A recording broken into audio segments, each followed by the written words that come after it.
dalam ideal dia konsensus. Ya. Tapi kalau tak silap saya, atas soal dasar, Majority now. satu parti satu undi. So mungkin dalam senario yang saya kata tadi, is not MCA dan MIC yang kena tendang keluar. UMNO yang kena tendang keluar.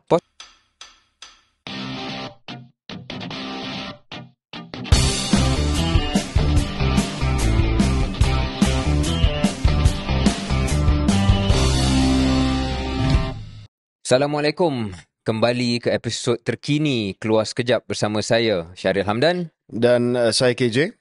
KJ, good to be back dan buat episod yang terkini di studio. Saya nak mohon maaf kepada pendengar-pendengar dan penonton Keluar Sekejap. The last episode pada slot pertama tu audio tak berapa nak cantik, tapi insyaAllah lain kali akan lebih tersusun cara kita buat rakaman virtual. Tapi kali ni untuk episod ni insyaAllah semuanya tip-top. Adakah percutian yang Syaril baru selesai ni percutian yang terakhir untuk musim panas ini, ataupun adakah Syaril akan ke perantauan, mungkin ke Saint-Tropez ataupun ke Mykonos di Greece dan sebagainya?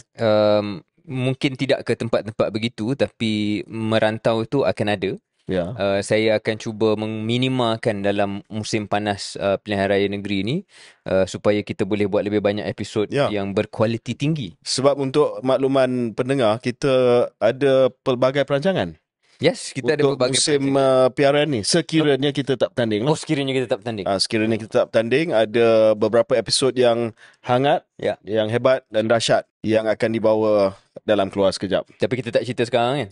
Tak, kita bagi teaser dulu. Teaser sikit. Yep. Okey KJ, ada beberapa topik yang kita nak sentuh.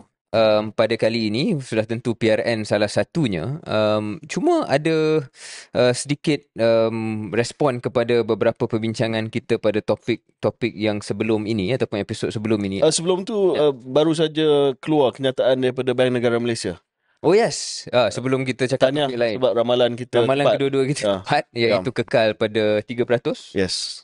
Dan itu sudah tentu akan memberi sedikit kelegaan kepada mereka yang tidak minat dengan peningkatan OPR, tapi kita tengok kesannya kepada ringgit dan perkara-perkara lain selepas ini.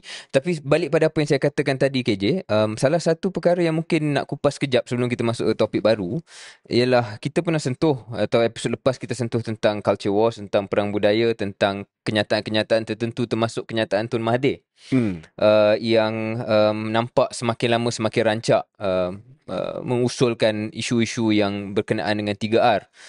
KJ, selepas kita punya rakaman sebelum ini pun dia terus double down dalam hal-hal ini, dan saya tak tahu kita nak ulas macam mana, melainkan saya cuma nak katakan bila saya lihat respon daripada orang macam Syed Saddiq, respon tu satu hal lah, tapi saya fikir macam kadang-kadang ada sedikit sedih melihat bahawa kita dah negara kita dah merdeka berapa puluh tahun, kita masih lagi bercakap tentang isu asas. Siapa Malaysian, siapa bukan Malaysian. Itu satu isyarat kelemahan pembinaan negara bangsa kita, whether we like it or not. Syaril, sudah pasti saya setuju. Sebab saya bersama dengan Syaril adalah seorang yang dilahirkan pada generasi di mana kita nak membentuk sebuah negara bangsa yang berbilang kaum. Dan pegangan politik, pendirian politik saya dan Syaril adalah lebih kepada pegangan yang progresif, yang ingin melihat Malaysia dapat meraihkan kepelbagaiannya, dan kepelbagaian ini tidak menjadi liability tetapi menjadi aset. Tapi Syaril, saya nak sebut satu pandangan yang mungkin berkontroversi sedikit, iaitu kita tidak setuju dengan pandangan Dr. Mahathir, dan kita melihat bagaimana saudara Syed Saddiq telah pun buat pendirian yang akhirnya telah mengundang kritikan daripada Dr. Mahathir, yang mana detractors mereka kata ini semua wayang.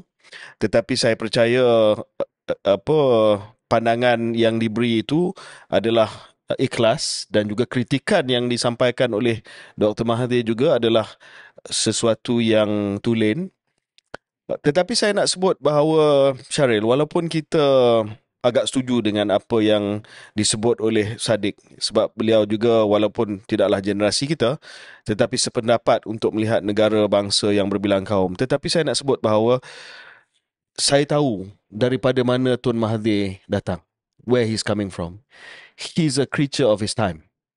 Dia adalah seorang pemimpin yang telah melihat sejarah Malaysia yang jauh lebih lama daripada kita. Dan ini bukan alasan.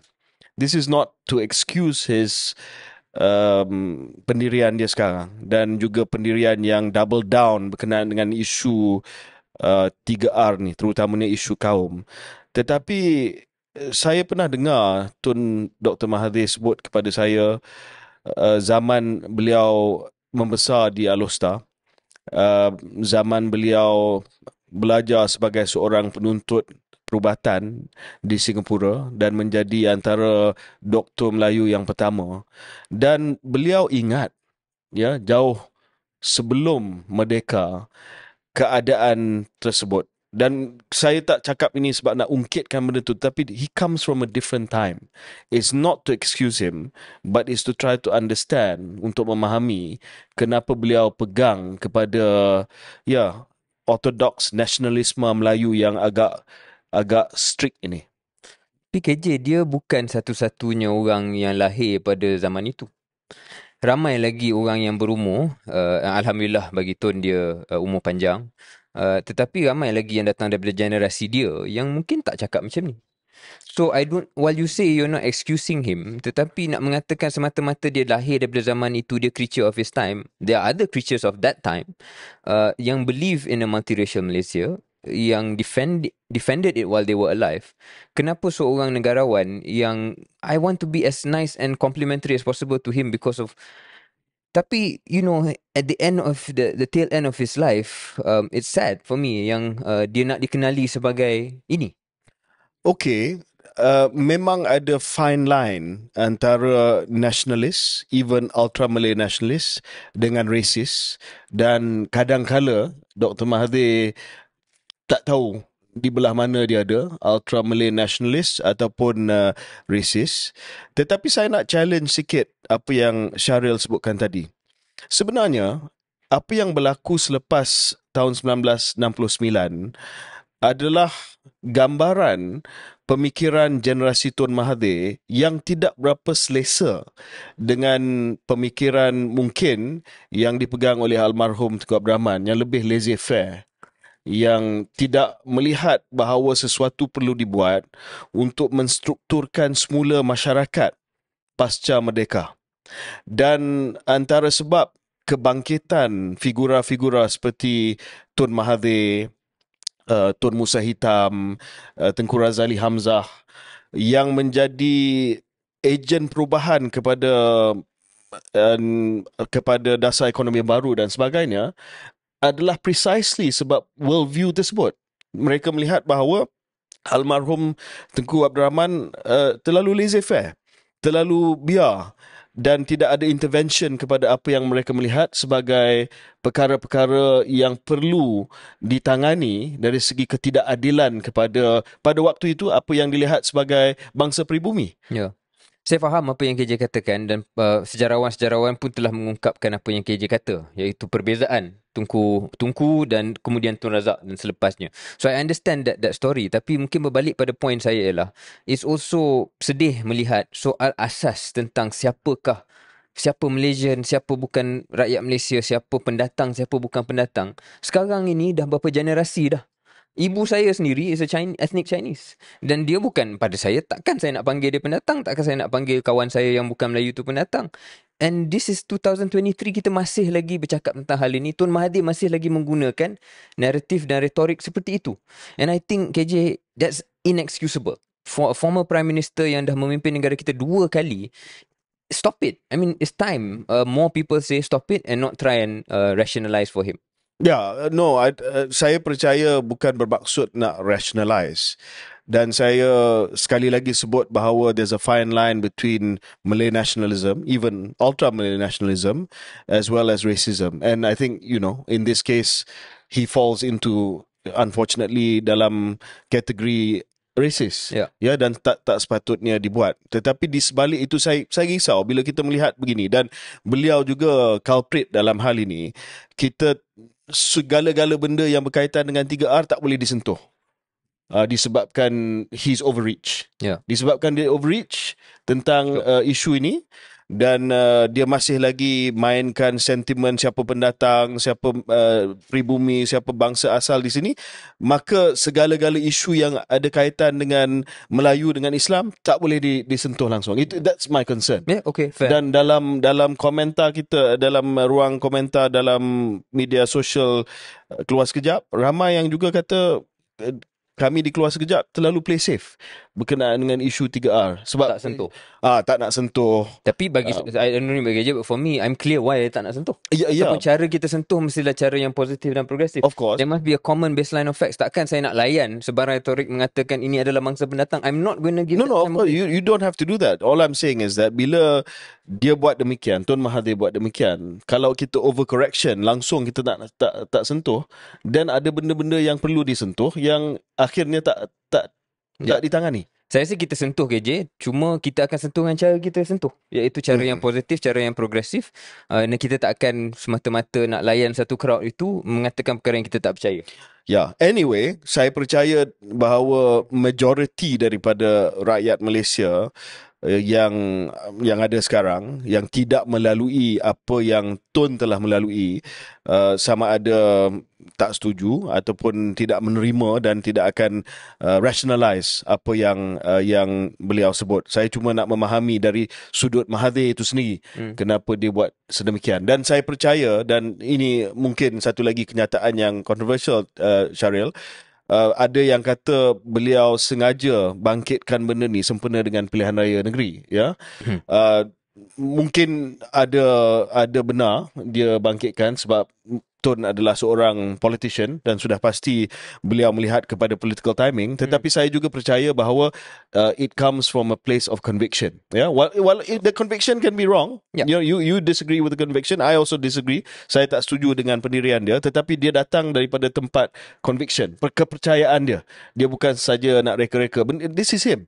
He's been this way semenjak dia tulis Dilema Melayu pada tahun 60-an. I think we both agree at the core he is a Malay nationalist. Yes, and then he is a politician of conviction. Sure. Dia tak berpura-pura. Yeah. Our critique bukanlah dia berpura-pura, tapi conviction dia yang mungkin kita tak berpura setuju. Okay. So I mean, kita tengoklah apa yang akan jadi, dan kita melihat dari sudut polemik antara Sadiq dengan beliau juga. Saya rasa sekali lagi saya terpaksa sebut bahawa I'm no fan of Sadiq, but I think in this case, he is also a politician of conviction. Saya percaya dia berpegang kepada pendirian multiracial Malaysia, and he's double down on it. So, good luck to him. Good luck to him.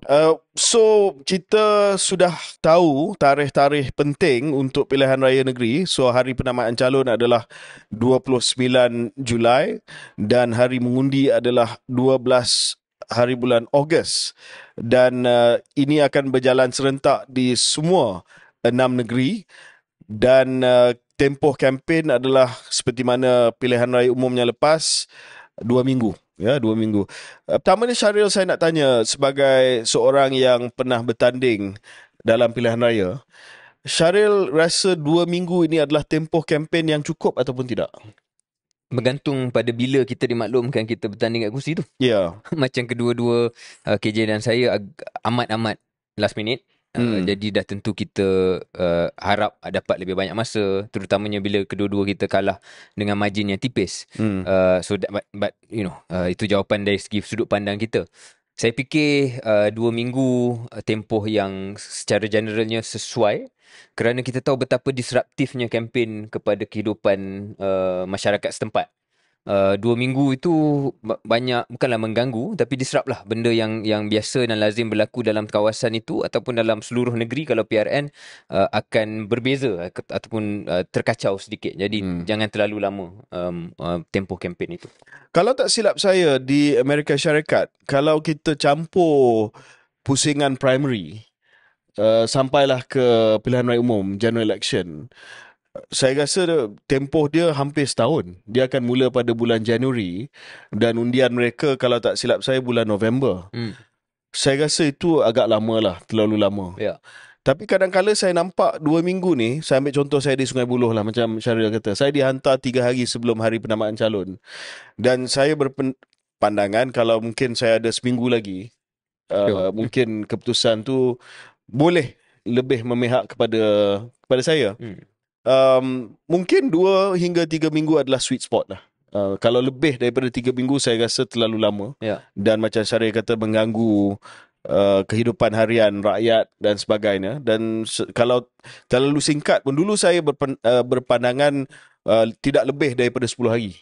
Tapi dengan pengalaman di Sungai Buloh ni, sebab ramai pengundi di kawasan bandar, saya rasa at least 2 weeks lah. Sure. At least 2 weeks. Dan cara kempen dalam sistem kita mungkin berbeza dengan Amerika Syarikat. Ours is 2 minggu tu very intense. Ada bendera, ada banyak program yang berlaku secara fizikal, bukan TV advertising macam ada dekat US kan. Yeah. It's a different. Yeah. 2 minggu tu serious campaign lah. Yeah. Serious intensity. Okey, ada beberapa perkembangan lain, Syaril, sempena dengan pilihan raya negeri ni yang mungkin kita nak sentuh sepintas lalu. Pertamanya, penglibatan ataupun keputusan daripada beberapa parti, contoh parti-parti komponen daripada Barisan Nasional, MCA dan MIC yang telah buat keputusan untuk tidak bertanding. Syaril, saya berpandangan bahawa ini adalah pertamanya isyarat bahawa MCA dan MIC mungkin tahu mereka tidak akan diberi kerusi ataupun akan diberi kerusi yang confirm kalah.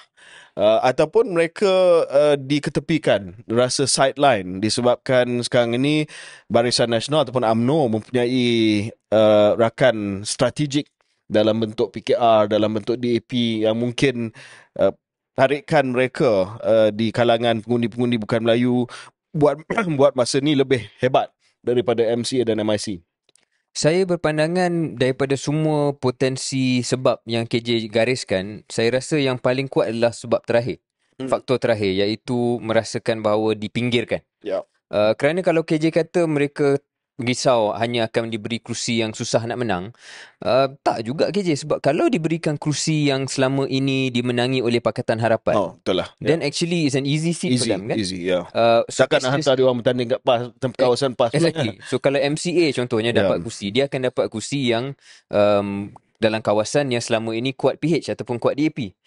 So if they were going to get seats, those were the seats. Tapi mungkin dia risau dia hanya akan dapat 1 ataupun 2. Mungkin. So nak stay face, dia kata tak payah tak payah langsung. Ya. Mungkin, tapi maknanya itulah sebabnya dan bukannya sebab dia takut menang. Okay. Dia takut tak menang. Ya. Dia lebih kepada faktor-faktor dipinggirkan itu. Dan saya rasa KJ pun dengar pelbagai perkara yang berlaku dari segi layanan terhadap MCA dan MIC. Ya. Termasuklah dilihat bahawa BN ataupun UMNO lebih gemar bersama dengan DAP. Ya. Perbincangan dan sebagainya lebih dengan DAP dan tidak sangat dengan MCA. So saya nak tanya follow up question, just nak develop pandangan Syaril tersebut. Syaril rasa adakah ini the end of Barisan Nasional? I think it's possible, Because UMNO nampak shock dengan DAP, dengan PKR, at least kepimpinan UMNO lah. Sebab dia nampak dengan DAP ni boleh menang kawasan bukan Melayu, di mana MCA dan MIC memang susah. So this is the time kita dump girlfriend lama, MIC dengan MCA, dan kita new alignment. I think it's possible, tetapi UMNO leadership being very shrewd, they will force MCA and MIC's hand untuk sendiri dilihat MCA MIC yang nak keluar. Jadi itu, kalau saya nak speculate, itu spekulasi saya lah. Dia push MCA and MIC pada satu keadaan mereka tak ada pilihan. Seperti macam mana muda mungkin. PH push muda to a point where tak ada face dah, tak ada muka. Muda sendiri keluar lah. Dan bila muda sendiri keluar, dia akan nampak macam muda yang tamak, muda yang gelojoh. MCA MIC, you trust me, if they go out, that's the first narrative yang UMNO akan mainkan.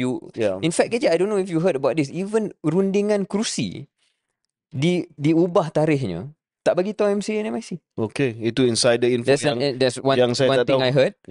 So disclaimer, ini yang saya dengar, sama ada benar atau tidak. Tetapi yang saya dengar, tarikh rundingan kerusi itu dipindahkan dengan Sekretariat Kerajaan Perpaduan ni lah kan. And MC and MIC leadership So MCA's leadership was not so involved. mungkin the beginning of the end for Barisan Nasional possibly. Possibly. Tapi Syaril sedar ataupun tidak, mungkin pendengar saya pasti ramai yang tak tahu, tapi dalam Perlembagaan Barisan Nasional, satu parti satu undi tau. Yeah. Dan ada empat komponen parti dalam Barisan Nasional: UMNO, MCA, MIC dan PBRS. Yeah. Parti daripada Sabah bawah Tan Sri Joseph Kurup. So kalau tiga decide, contoh, bukan saya nak nakal, hypothetical contoh, MCA, MIC dengan PBRS buat keputusan, dia boleh tendang UMNO keluar. Bukan konsensus, is that No, majority? dia memang dalam ideal dia konsensus. Yeah. Tapi kalau tak silap saya, atas soal dasar, Majority now. satu parti satu undi. So mungkin dalam senario yang saya kata tadi, is not MCA dan MIC yang kena tendang keluar, UMNO yang kena tendang keluar. Possible, tapi saya fikir UMNO pun kalau dia, for them, if they think BN is over, mungkin UMNO akan masuk Pakatan Harapan lah. Mungkin ataupun they are too smart for that lah. They will menjenamakan semula Pakatan something else. So tapi kejap, sebelum tamat isu ni, I think MCA dan MIC tak bertanding ni membuka laluan kepada kerusi-kerusi selamat Pakatan Harapan diberikan kepada UMNO. Contoh, kita tahu kalau benarlah kita punya agakkan ataupun forecast kita, ramalan kita bahawa akan ada kerusi-kerusi yang PH menang sekarang, yang DAP pegang ke, yang PKR pegang, yang dia akan berikan kepada Barisan Nasional. Kalau sekarang MCA MIC tak bertanding, Barisan Nasional tu dah tentu UMNO. So there will be certain safe seats yang diberikan kepada UMNO. That's possibly what will happen. Kenapa? Sebab kalau kita ikut prinsip penyandang, incumbency, MCA dengan MIC tak ada pun kursi. Ataupun UMNO tak ada pun kerusi dalam kawasan itu, contohnya. Saya punya pandangan ialah macam saya pernah cakap 2-3 episod lepas, Pakatan Harapan akan terpaksa bagi kerusi dia kepada Barisan Nasional. Kalau tidak, besok waktu PRN Johor dan Melaka, UMNO pun timbal takkan balas bagi lah. kerusi. So Timbal atas balas. sebab itu mungkin ada 1-2 kerusi safe seats yang sebelum ini nak diberikan kepada MCA, because these safe seats are usually non-Malay seats. Kali ini UMNO lah dapat untungnya. Ataupun kursi Melayu, Sungai Kandis sebagai contoh. Satu ketua bahagian Kota Raja, UMNO. Sungai Kandis adalah DUN di bawah Parlimen Kota Raja. Kota Raja, UMNO ketua bahagian dia adalah seorang menteri sekarang ni. Datuk Seri Tengku Zafrul. Tapi tak, on particular note, I think kalau benar DAP misalnya akan bagi kerusi selamat mereka kepada UMNO, dia perlukan letakkan muka-muka, wajah-wajah yang boleh menggambarkan ini adalah multiracial face of UMNO. Dengan ketiadaan orang macam KJ. So, macam Zafrul lah. Orang macam Hisham, macam sesiapa lagi yang telah ditendang keluar, Zafrul stands out as somebody. So, I think kalau DAP nak bagi ataupun... I mean, they heard it here first. Kita yang promote Zafrul untuk jadi give it to calon. Okay. Ada dua lagi isu tentang PRN ni sebelum kita go for break, Syaril. Yang pertamanya adalah kenyataan yang dikeluarkan oleh Presiden UMNO, Datuk Seri Ahmad Zahid Hamidi. Dia minta supaya penyokong bosku sokong calon-calon kerajaan perpaduan ni. Nampak begitu direct dia address penyokong-penyokong bosku. Sedangkan kalau kita nak fikir, penyokong bosku adalah ahli UMNO. Tak semua, but yalah, it's macam tu kan. Jadi agak janggal bagi seorang Presiden UMNO bercakap direct kepada satu kelompok yang sebenarnya subset kepada ahli yang dia lead. So that for me was a bit odd, dan mungkin satu pengiktirafan bahawa kedudukan Presiden di mata penyokong-penyokong bosku mungkin ada sedikit terkesan. Bukan sedikit, Syaril. Kalau kita tengok kepada media sosial, akaun-akaun yang selama ni dikenali sebagai akaun penyokong tegar bosku, memang direct sebut bahawa sekiranya bosku tidak diberikan pengampunan, mereka bukan saja tak akan keluar, tapi mungkin akan mengundi PN. Saya rasa Presiden respon kepada itu. Jadi kita lihat apa yang akan berlaku. Cuma bagi saya, you reap what you sow. Disebabkan ada kelompok kepimpinan UMNO, termasuk Presiden sendiri, yang right on this issue bosku ni sebelum ini. And when you can't deliver, you reap what you sow lah. Nak tukar AG semua. So dia buat macam tu sebelum PRU, sebelum dia jadi DPM. Bila jadi DPM, then he couldn't in the eyes of di mata penyokong-penyokong Sekuku dan deliver. Yup. So basically yalah, sekarang ni dia kena handle. And last kali Syaril, ini berbalik kepada Tun Dr. Mahathir. Komen Syaril berkenaan dengan pertemuan antara Tun Dr. Mahathir dengan Tan Sri Mahyudin.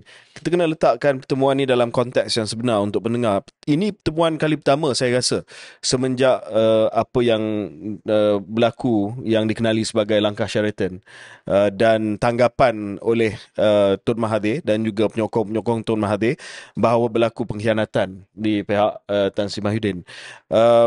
PMX Datuk Seri Anwar telah sebut bahawa beliau tidak terkejut dan kelompok itu tetap akan bersekongkol untuk mempertahankan cara mereka. Jadi kita bertanggungjawab untuk menyelamatkan negara tercinta. Itu respons PMX terhadap perjumpaan pertemuan antara Tan Sri Mahyudin dan Tun Mahathir. Saya rasa pertemuan ni akan ada game changer effect untuk PRN ni. Not really lah, melainkan mungkin dari segi walaupun pejuang sekarang ni pun dipimpin oleh orang lain kan, tapi dalam konteks PRN lah mungkin ada sedikit kalau agihan kerusi dan sebagainya antara PN dan pejuang. Ya. Tapi dari segi tarikan Tun Mahathir di pentas ceramah dan sebagainya, saya fikir pengaruh dia dalam konteks itu dah diminished. So I think it's more symbolic and also agihan kerusi lah if anything. Okay, kita akan break seketika dan kita akan kembali selepas ini.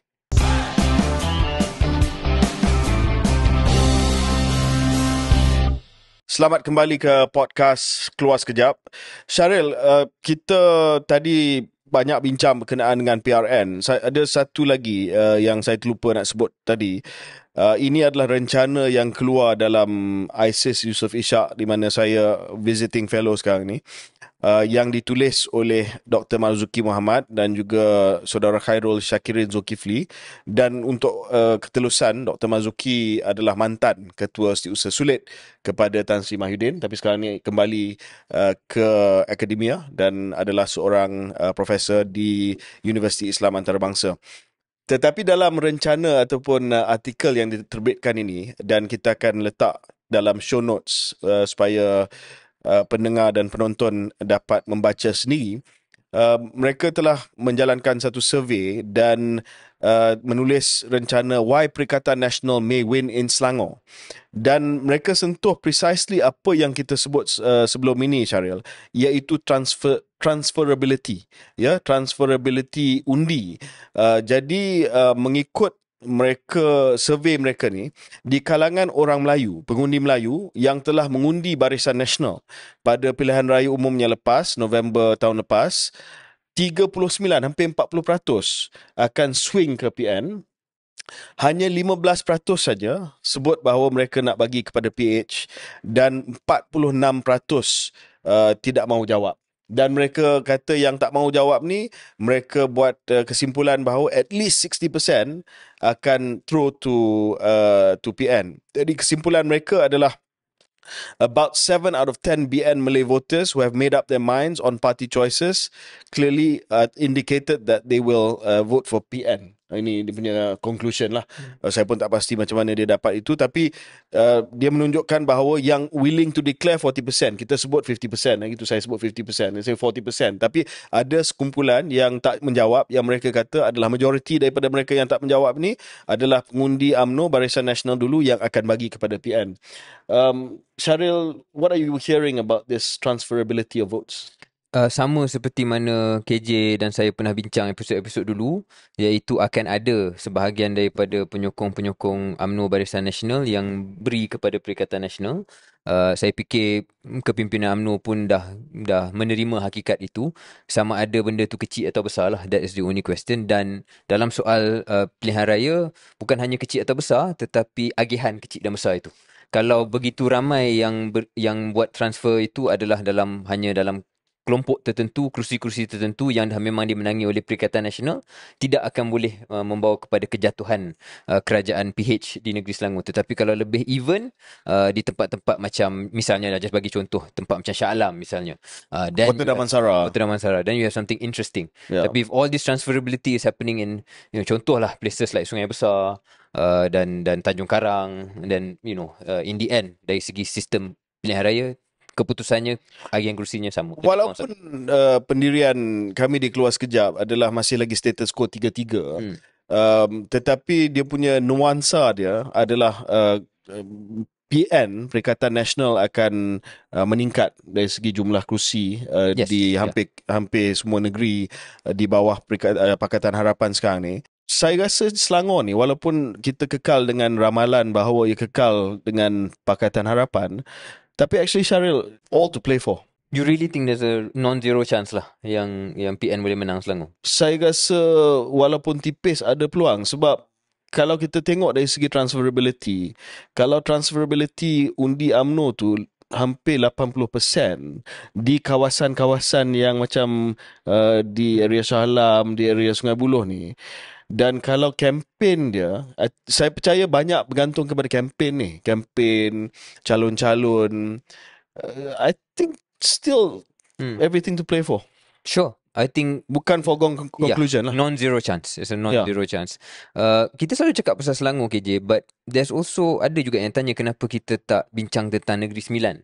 Saya rasa dari pandangan kita dan pengamatan kita, something unique about Negeri Sembilan ini adalah Perikatan Nasional tidak ada tokoh dan tidak ada pegangan yang kuat di bawah berbanding dengan negeri-negeri lain. That's why mungkin orang cakap pelik, why we talking about Selangor? How come we don't think Negeri Sembilan is in play? It's still possible. Boleh ada kejutan juga di Negeri Sembilan. Tapi kenapa kita jarang, dan orang jarang bercakap bahawa Negeri Sembilan ni boleh jatuh pada PN adalah, to be honest, PN's not very strong. Dan satu lagi, Syaril, UMNO Negeri Sembilan selama 2-3 pilihan raya kuat. UMNO Selangor tak kuat. Jadi UMNO di Selangor, UMNO tak ada added value untuk PH. Ya, understood. Manakala UMNO di Negeri Sembilan sangat memberi added value kepada PH politik nasional bersama. So dalam hal sedemikian, saya berpendapat bahawa Selangor is more interesting than Negeri Sembilan to observe nanti. Okay, saya bagikan isu ekonomi. Dia soal kita cakap pasal PRN ni, satu adalah intrik politik, tapi satu lagi perkara kenapa kita wajar excited tentang PRN adalah sepatutnya lah habis saja PRN akan ada reformasi ekonomi. Akan ada keputusan-keputusan berani yang dikatakan terpaksa ditangguhkan kerana ada PRN.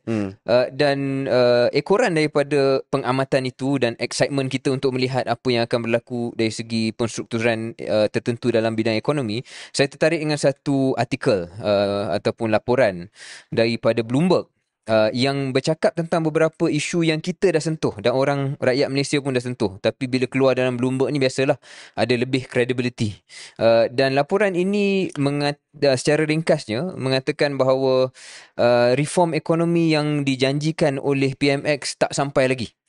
Saya misalnya contoh satu kenyataan daripada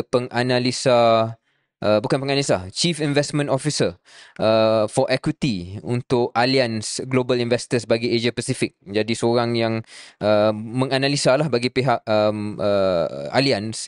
Dia kata Anwar was supposed to be a reformer. He needs to come up and market the story to foreign investors. The stock exchange should attract more tech listings. Ini semua adalah ekoran laporan terkini bahawa tahun ini saja dah 1 bilion US dollar yang keluar daripada pasaran equity Malaysia. Maknanya PMX effect ni, Anwar effect ni sebenarnya dah habis lah. People are pulling out funds from local equity markets. Jadi dia kata respon pada perkara itu adalah mana reforms ni, mana nak excitement, mana excitement untuk menarik kembali pelabur equity bonds dan juga pelabur FDI ke dalam Malaysia. So kalau boleh kita letakkan link kepada artikel Bloomberg ni dalam show notes. Yang kedua, yes, memang PMX punya efek tu dah hilang. selain ringgit menjadi mata wang yang tercorot dari segi prestasi dia di Asia Tenggara, 11 ataupun 12 minggu berturut-turut kita telah melihat aliran modal keluar daripada Malaysia, terutamanya daripada pasaran modal, daripada equities market. Tetapi saya nak question sikit lah, Syaril. Pandangan daripada Raymond Chan, Chief CIO daripada Allianz ni. Dia kata Anwar was supposed to be reformer, ya. Tapi reformer yang dimaksudkan oleh CIO sebuah syarikat pelaburan adalah seorang reformer yang pro pasaran.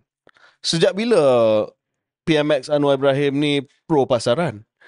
Kalau kita melihat sejarah beliau sebagai Menteri Kewangan, mungkin pada tahun 1997, waktu krisis kewangan Asia, pada waktu itu mungkin beliau telah mengikuti konsensus IMF yang menjadikan antara asas perbalahan dengan Tun Dr. Mahathir. Tetapi semenjak itu, saya berpandangan bahawa Anwar, dia oscillate sama ada sebagai seorang populis yang jauh daripada seorang pro-market reformer ataupun seorang yang center left seperti mana kita juga center left. Dan Anwar agak selesa dengan dasar-dasar mungkin yang dibuat oleh bosku dahulu, some pro-market dasar ataupun policy yang diimbangi dengan center left policy seperti cash transfer dan sebagainya. So kalau pasaran ataupun market berpandangan bahawa Anwar adalah seorang pro-market reformer yang overnight akan menghapuskan subsidi, yang overnight akan mengapungkan harga minyak, yang overnight akan membawa kepada austerity, yang membawa kepada fiscal discipline dan sebagainya, dan overnight akan memperkenalkan GST dan lain-lain. Walaupun Syaril dan saya setuju bahawa structural reform ni diperlukan, tetapi kami selalu berpendapat bahawa structural reform yang agak susah ini, agak sukar ini, yang akan memberi kesan kepada rakyat ini, mesti diimbangi dengan dasar-dasar ataupun program-program lain. Cash transfer, usaha untuk memastikan bahawa ada targeted subsidi dan bukannya blanket removal ataupun penghapusan subsidi secara total. Jadi saya berpendapat bahawa expectation market Anwar akan menjadi pro-market reformer is not correct. Dua perkara nak respon pada point KJ. Pertama ialah mungkin disebabkan messaging yang tidak jelas. Okay. Yang boleh mengakibatkan tafsiran berbeza. Daripada sudut pandang KJ, Anwar was never meant to be a pro-market reformer, which I think is a fair point. Berdasarkan sejarah dia, bercakap tentang perlunya kita basmi kemiskinan, isu isu rakyat kebiasaan dan sebagainya, tak suka toke, itu semua ucapan-ucapan dia kan. Tak suka orang kaya lah basically. Dan banyak masalah Malaysia ni disebabkan golongan elit. That is the rhetoric. Betul. Tapi pada masa yang sama, Anwar juga bercakap tentang hutang negara. Anwar juga bercakap tentang perlunya ada fiscal discipline. Jadi there is a mixed message here. Or maybe he's a centrist. Or maybe, maybe so that definition of centrism lah, yang mana you want to play both sides, right? Yep. You nak cakap dua-dua while there some things of what you're saying not reconcilable. Jadi isu yang perlu diperjelaskan, yang sebenarnya datang dalam bentuk consistency dan clarity of message, juga disentuh oleh seorang lagi komentar ataupun quote yang diambil dalam artikel Bloomberg ni yang kita akan share nanti, oleh Lee Heng Gui, Executive Director of the Socio-Economic Research Center. Jadi bukan business, bukan pelabur, tapi Think tank. research and think tank. Investors want to see what is the narrative of this new unity government. Okay, itu saya setuju. So exactly, so that means this mixed message, this unclear message, that is the point. Yep. Yang sama ada reform ni akan datang dari bentuk pro-market ataupun dalam bentuk left of center punya policies. Either way lah, investors need clarity. Apa you akan buat dengan your tax collection? Apa you akan buat tentang isu-isu subsidi dan sebagainya? Bila nak buat subsidi yang lebih tersasar dan Bersasar. Yang bersasar. Yang perlu dibuat adalah penjelasan lah tentang apa sebenarnya agenda dan ekonomi. So itulah naratif Madani yang sedang disiapkan. Dan ini juga ada untuk balance lah. At the end of this article disebut oleh seorang lagi bahawa in the second half of this year, Ni Professor of Economics at Sunway University Business School. Bukan yang itu punya. Bukan yang itu punya. Not everyone at Sunway is people you don't like, KJ. I don't think he was at Sunway. Ya Kim Leng. Okay. A lot of policy restructuring is expected to take place in second half 2023.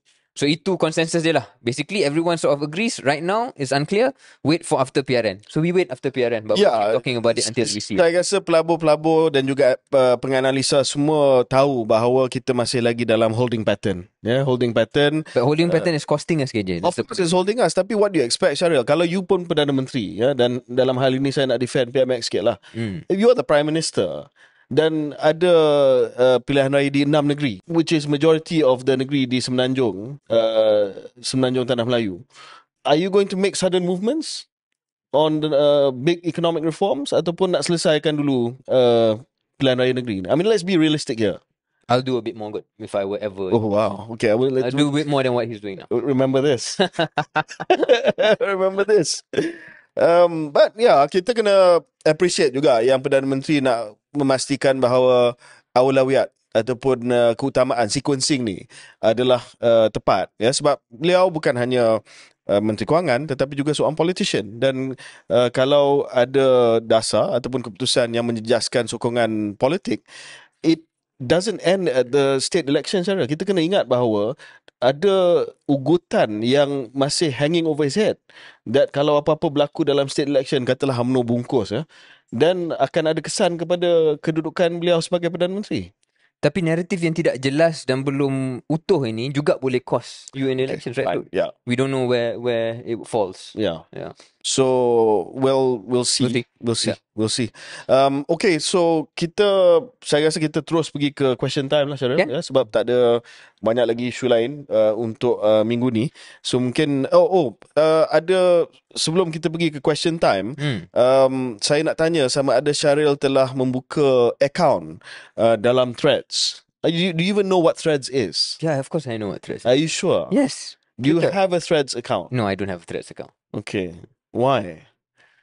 I'm less active on Twitter these days. Yeah, but this is not Twitter. Ini bukan Twitter. Okay. The whole point of Threads is that it's not Twitter. Okay. So bila Syaril nak buka, sebab ramai yang tanya. Explain more, yeah. Okay, so hari ni 6 hari bulan Julai. Yeah. Meta ni syarikat yang dikuasai oleh Mark Zuckerberg, yang memiliki antara lain Facebook, Instagram, telah melancarkan satu aplikasi yang baru yang dikenali sebagai Threads. Dan Threads ini adalah pesaing secara langsung, direct competitor to Twitter. Exactly. Yeah. Twitter telah pun diambil alih oleh seorang peniaga yang futuristik, Elon Musk, tetapi telah pun melalui satu period yang agak turbulent, sebab Elon Musk walaupun seorang peniaga yang futuristik yang telah mencipta jenama-jenama seperti SpaceX dan Tesla dan sebagainya, tetapi dia adalah seorang individu yang sangat volatile dan telah memperkenalkan pelbagai dasar yang telah memberi masalah kepada pengguna Twitter. Antara lain sebagai contoh yang terkini, selain daripada minta kalau nak dapat ciri-ciri tambahan kena bayar, itu yang pertama. Yang kedua, sekarang ni ada view limit. Syaril dah lama tak main Twitter, tapi sekarang ni ada view limit. So kalau dah melepasi tweet limit ataupun jumlah kota yang dibenarkan untuk membaca, dia tak boleh baca lagi dah. So Meta telah... Kita patut jelaskan kenapa. Sebab dia is because of ChatGPT, kan? So the reason is, yang saya faham, kenapa dia buat view limit ini walaupun menyusahkan data pengguna scaling, ialah kerana banyak AI engine yang sedang kutip semua data-data Twitter ni, and then dia buat duit melalui perkara tu. Jadi Elon Musk tak suka lah, you taking my data to increase your AI capability. Atas sebab itu. But anyway, teruskan. So Zuckerberg, Zuck telah hit the iron while it's hot, dan telah umumkan Threads pada hari ini. Dan Threads ini sebiji macam Twitter. Sebiji macam Twitter. Cuma kelainannya adalah ia menggunakan penggalan maklumat daripada Instagram. So apa saja yang ada kat Instagram, kalau daftar dalam Threads, dia akan transfer kepada Sure. Threads, ya. Daripada Instagram dia akan transfer kepada Threads. Sebagai contoh, semua macam saya punya bio profile, dia akan transfer daripada Instagram ke Threads. Saya punya followers pun sama juga. Dan ini adalah langkah Zuck yang kata this is the first step towards decentralization. So maknanya sekarang ni semua maklumat media social profile ni akan dikongsi untuk apa saja aplikasi selepas ini. That's the promise that Zuckerberg has come up with lah. So ini adalah sesuatu yang menarik. Cuma Syaril, saya telah melontarkan satu soalan dalam akaun thread saya. Syaril belum lagi ada akaun. Saya dah ada sampai beribu-ribu followers dah, ya. Dan mungkin Syaril kena kejar lah. But anyway, saya telah melontarkan soalan sama ada Threads ini akan jadi toxic macam Twitter. Ya, sebab kalau tak silap saya dah 10 juta lebih dah orang yang dah sign up ke dalam Threads, dan ramai yang berpandangan bahawa macam Twitter quite toxic lah. I mean, That's why I'm staying off it. Yeah, so ada yang kata disebabkan Threads ini real profile sebab dia daripada Instagram. So Instagram, kebanyakan Instagram is real profile lah. Buat apa? Yalah, tunjuk gambar kan. Nak tunjuk gambar kan. So oleh kerana dia kebanyakan dia adalah real profile di sebalik Instagram, dia tak berani nak jadi toxic. Tapi ramai juga pengguna Twitter yang actually real people yang toxic. Yes, I'm proud to be toxic Proud to online. be toxic. Mungkin that's a good point KJ.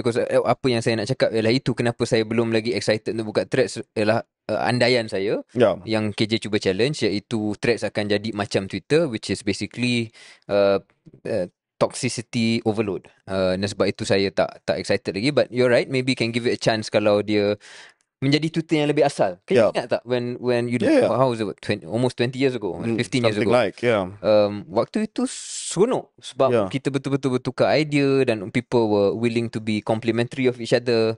Not like today lah. So so dalam semangat tersebut, kita Syaril mungkin rujuk kepada soalan yang kita terima melalui IG, dan saya akan ambil soalan daripada Threads, manakala saya ada account, Syaril tak ada account. Soalan pertama, Syaril ada Threads tak? Daripada Snake Solidus. Oh, tak ada. So maybe give a commitment to our listeners, to your fans, I give when you will have a Threads account. I will have the Threads account by the time you see the next episode. Episode ni? No, the next one. Selepas episode ni, lama kita dengar episode. Saya risau Syaril ketinggalan zaman ni. Okay. Following episode will be days away. So insyaAllah I will open your turn. Yeah. Ada banyak question tentang PRN. Saya fikir kita dah sentuh banyak. Ada yang bercakap tentang wacana live baru-baru ini. Saya tak tahu wacana ni. Kalau KJ, and we can put this out if you actually listen to it. Yep. Minta ulas tentang Luqman Adan dalam live Sinar Harian. Saya tak sempat tengok. Was there anything funny? Kenapa ramai sangat yang tanya soalan ni? Oh, sebab dia agak defensif. Tentang? Tentang perpaduan UMNO. dia Luqman defensif pasal kehidupan dia lah, tentang the universe. He just defensive about everything, you know. I see. Semua benda tak kena lah basically. Okay. Dan dia dan terpaksa ditegur oleh moderator. Moderator kata perangai dia seolah-olah memberi gambaran bahawa ahli MKT tak boleh ditegur. Wow.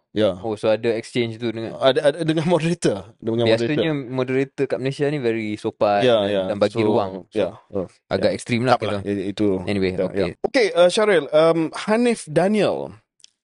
Sebenarnya kita tak nak sentuh benda ni, tapi dia dah ada soalan. Berikan sepatah dua kata mengenai penampilan baru Presiden UMNO. Comel pada hemat saya. Syaril, ada tengok gambar Presiden baru ni? Ada, dan melihat komen-komen yang tak berapa manis di media sosial. So pandangan saya lah, dan pendengar keluar sekejap memang tahu pendirian saya berkenaan dengan Datuk Seri Ahmad Zahid Hamidi. Tapi dalam hal ini, saya rasa, sebab saya observe Datuk Zahid selama ni, saya tengok gambar-gambar dia dalam media dan sebagainya, dan saya agak risau juga. Sebab saya nampak sebelum ni, dia punya kelopak mata dah jatuh. So, bila kelopak mata tu jatuh, saya nampak mungkin menghalang penglihatan dia. So, saya adalah baca komen-komen, ada komen yang tak berapa manis, tapi mungkin benar bahawa ini adalah satu pembedahan yang dibuat supaya penglihatan dia dapat diselamatkan. Sebab saya nampak kalau dia punya kelopak tu jatuh, he cannot see. Ya. Dan kita tak nak seorang TPM, walaupun kita tak setuju dia TPM, tapi dia TPM. Kita tak nak seorang TPM yang tak boleh yang ada masalah penglihatan. Ya. So saya give him the benefit of the doubt dan kita harap bahawa beliau pulih lah kalau yang apa yang dibuat itu adalah double eyelid surgery ke apa benda ke, that he recovers. Ya. Ya. Dan more generally selain daripada Datuk Sri Zahid, obsession kita tentang mengutuk ahli-ahli politik, bukan kita, obsession kat Malaysia ni mengutuk ahli-ahli politik sebab dia muka dia berbeza ataupun fizikal tak sesuai lah kot. Tapi saya rasa mengutuk tu taklah, tapi ramai yang terkejut sebab ramai yang kutuk juga ni. Sebab 2 minggu dia hilang, lepas tu tiba-tiba dia muncul dengan sunglasses, dan bila dia buka sunglasses tu ramai yang terkejut lah sebab dia I mean it's very noticeable. Tapi saya secara umum tak suka, I'm not comfortable lah. The criticism is about the physical. Tak payah I know. lah. But Zahid also said that dia sakit mata, dia tak nak tokmat berjangkit masa dia pakai cuma mata tu, tapi bila dia buka tu kita tahulah dia tak berjangkit, mata dia tak berjangkit. It was a procedure, so we respect that and all the best. Get well soon, Datuk Zahid. Satu soalan daripada Izo Malaysia, our national airlines, chances for MH Malaysia Airlines to fly higher and bring back golden era. I don't know what your thoughts are, KJ, but bagi saya, you know, I still have sentimental value with Malaysia Airlines like many Malaysians. Cuma kalau saya boleh komen, satu yang sebagai pengguna biasa melihat, harga dia selalu lebih tinggi daripada alternatif lain. Dan alternatif ni bukan hanya AirAsia, alternatif Batik Air, alternatif airlines lain, termasuklah kalau penerbangan ke luar negara. It's always cheaper elsewhere. Jadi di situ saya tak pasti whether the economics make sense, and it's always difficult untuk justify pergi on Malaysia Airlines kalau bayar sendiri. That's one. The other one, benda yang kecil sikit KJ, I don't know if you've seen the video. Bila nak berlepas tu, ada video keselamatan kan, macam mana nak pakai seatbelt dan sebagainya. It's one of the, I'm sorry, but it's one of the most cringe inducing videos I've ever seen. Dia meletakkan selebriti-selebriti tertentu untuk ajar kita kenapa perlu kita pakai seatbelt, kenapa kena brace kalau ada emergency. Normal video, but saya tak boleh tengok lah. Saya tengok sekali terus macam nampak janggal dan ada second hand embarrassment. Have you seen that video before? Yes, I have. Saya percaya semua yang telah pun terbang dengan MH telah pun menonton video, sebab itu video keselamatan. Tapi Syaril, bagi kanak-kanak, video tu sangat menarik. Dan saya ada kawan saya yang pernah cakap kepada saya bahawa anak dia setiap kali naik kapal terbang, bila video tu keluar, dia akan ikut video tu. I see. So kalau sekiranya ia memberi maklumat keselamatan kepada kanak-kanak, then why not? Tapi saya setujulah, sebagai seorang dewasa mungkin bila dengar setiap kali kita naik, mungkin it can be a bit too much. Off-putting. A bit too much, tapi that was an interesting perspective lah yang saya dengar. So anyway, tapi pada soalan asasnya, is there a chance? This soalan ni deserves an entire episode because banyak isu legacy dan sebagainya, dan comes to another fundamental point, Syaril. I mean, do you need national carriers? Airline, I mean that's a big question. And also relates a bit sikit tentang perkara yang kita pernah sentuh, untuk kita appreciate apa yang dibuat oleh entity seperti Khazanah. When they have to foot something that is loss making, and tak fair untuk kita attack Khazanah the same way we might judge other investment. And saya rasa to do justice to this question, kita buat research sikit, then we get the numbers, and then we do something on MAS. Okay, Syaril, Roy Azroy 1980, apa jadi dengan cadangan nak buat direct membership dalam BN? Question, tadi kita bincang pasal BN. Syaril mungkin lebih arif tentang perkara ni sebab baru ni telah ada jawatan tinggi dalam Parti UMNO. Masa saya berada dalam pengurusan Barisan Nasional sebagai Ketua Pemuda, kita telah memperkenalkan direct membership, tapi I don't think it ever took off, right? It didn't take off.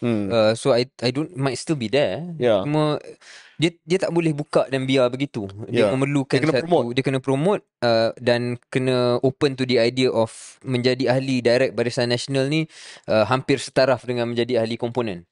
Kalau dia jadi macam Saya ingat lagi kenapa dia tak menarik. Sebab ramai yang kata dari segi konsep dia menarik, jadi ahli secara langsung kepada Barisan Nasional direct, tanpa jadi ahli tak komponen. perlu jadi ahli UMNO, MIC dan MCA.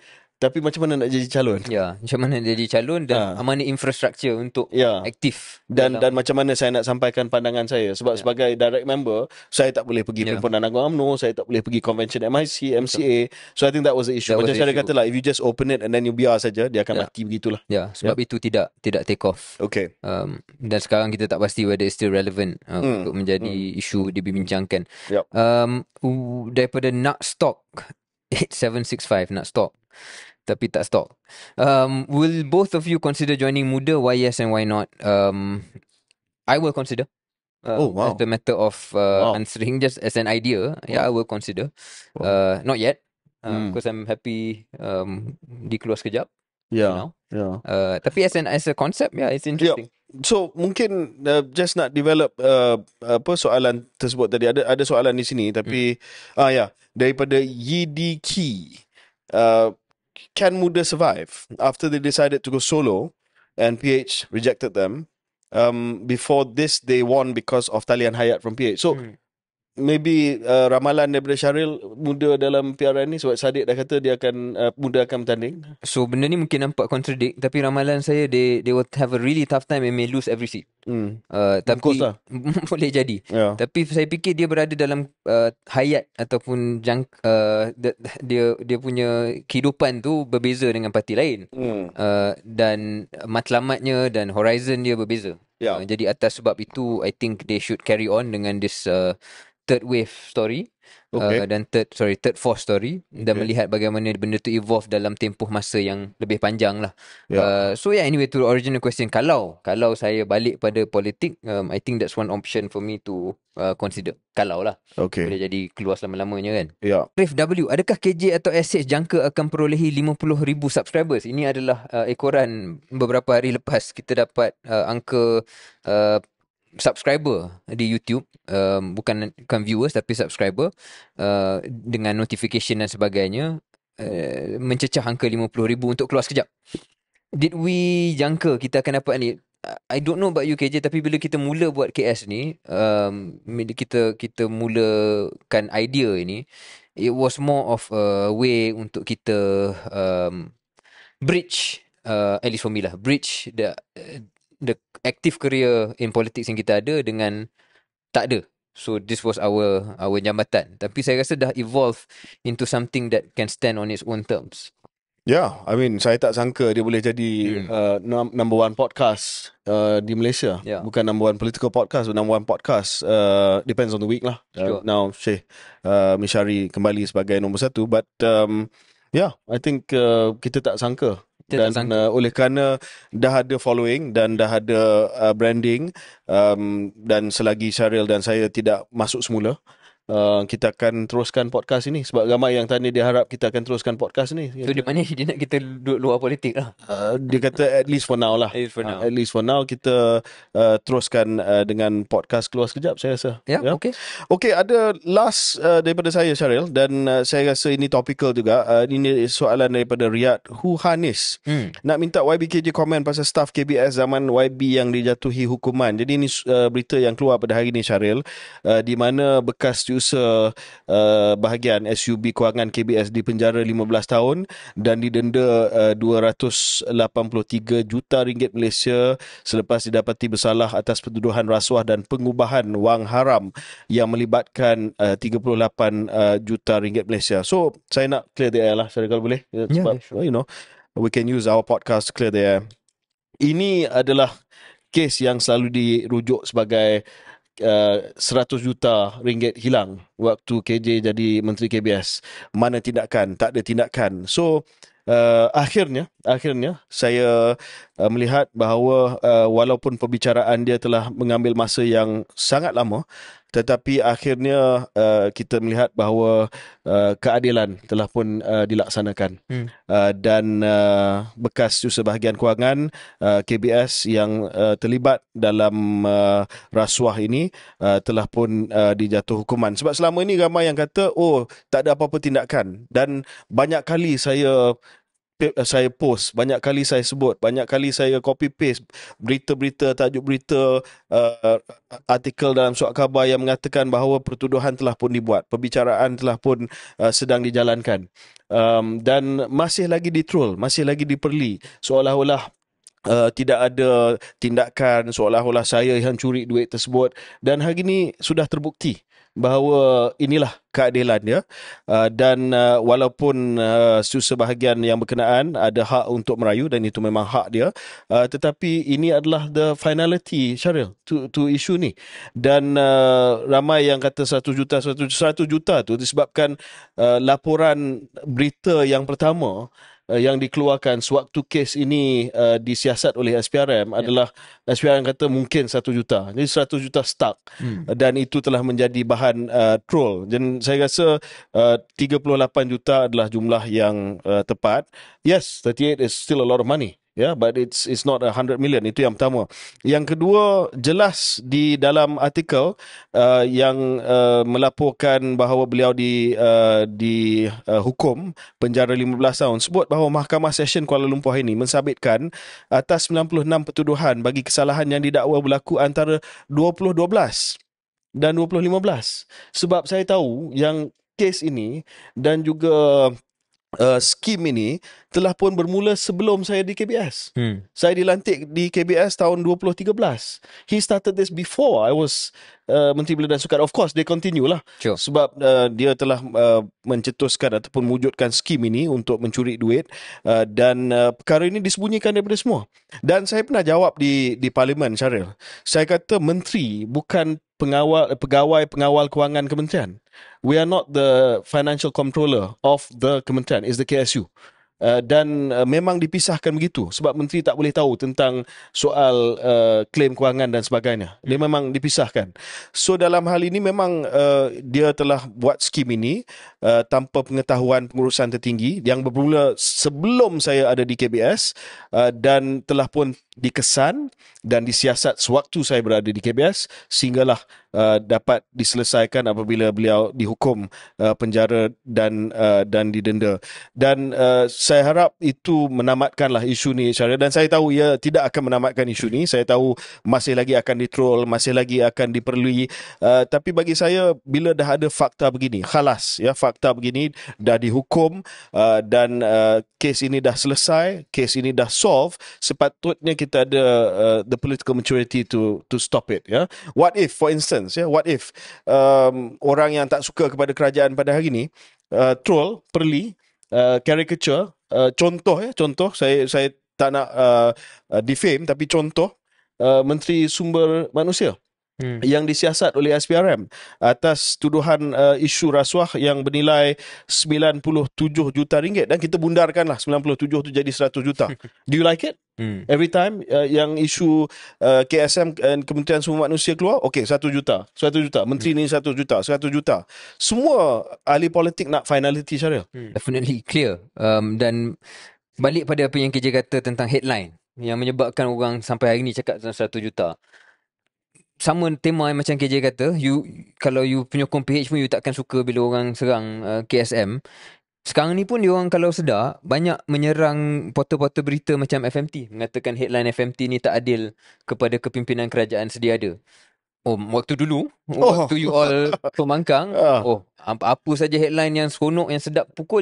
Exactly. So I think, this is one more episode yang mana saya pun faham lah, KJ selalu cakap berkali-kali dah, where the hypocrisy of cyber troopers, terutamanya penyokong sebuah parti itu, kadang-kadang buat kita fed up lah. Ya, dan dia buat supaya benda tu stick, Syaril. Benda tu stick. Ni duit KBS. Sampai hari ni dah ada noktah, khalas. Tetapi masih lagi bangkitkan. Ini KJ, zaman KJ. You know, so kalau kita buat untuk KSM, do you like it? 100 million. Yeah. Come on, let's be mature lah dalam hal ni. Correct. Yeah. Last question KJ, just light one. Okay. Tentang bola sepak. So ramai yang tanya KJ tentang Mason Mount. Ada seorang juga tanya saya tentang Tonali. But maybe Mason Mount dulu. Do you think it's the right signing? Ramai lah, saya tak sebut nama. Ramai yang tanya tentang signing tersebut. Yeah, so Mason Mount signing yang agak penting bagi United, dan dia diberi nombor 7. Nombor yang agak istimewa untuk United. Saya tak pasti sebab ramai yang kata mungkin priority perlu diberi kepada centre forward ataupun centre back. Tapi Mason Mount seorang pemain tengahan. Yeah. So mungkin saya reserve comment dulu sebab saya nak tengok the entirety of the signing lah. Keseluruhan transfer yang berlaku pada musim panas ini. So far tak ada signing lebih besar daripada Mason Mount. No, kita nak finalize signing goalkeeper dan mungkin ada 1-2 lagi sasaran. Ya, Newcastle baru tamatkan signing Sandro Tonali daripada AC Milan, daripada Italy. Oh ya. Pemain tengah. Yep. Which saya kena akui saya tak berapa kenal sebelum ni. Jadi semalam duk tengoklah YouTube clip. Tapi kita tahu tengok YouTube clips ni tak representatif sebab dia hanya ambil highlight. Sebab dia money clip. Yeah, correct. Jadi dia bukan gambaran keseluruhan. Yeah. Sebab everybody, even KJ will have moments of brilliance on the field. Sure. But that doesn't make you an English Premier League player. Jadi saya nak tengok. Harapan saya ialah sebenarnya sama macam Man United, penyerang tu lah. Yeah. I think we probably need one more striker untuk mengimbangi antara Ishak dengan Wilson. Yeah, but Newcastle minggu depan pula. Newcastle musim depan akan beraksi dalam Europa League. So so you know, do you really need Champions League? Europa League. Okay, that's it. Terima kasih. Alright, terima kasih. Next episode close kejap. Take care.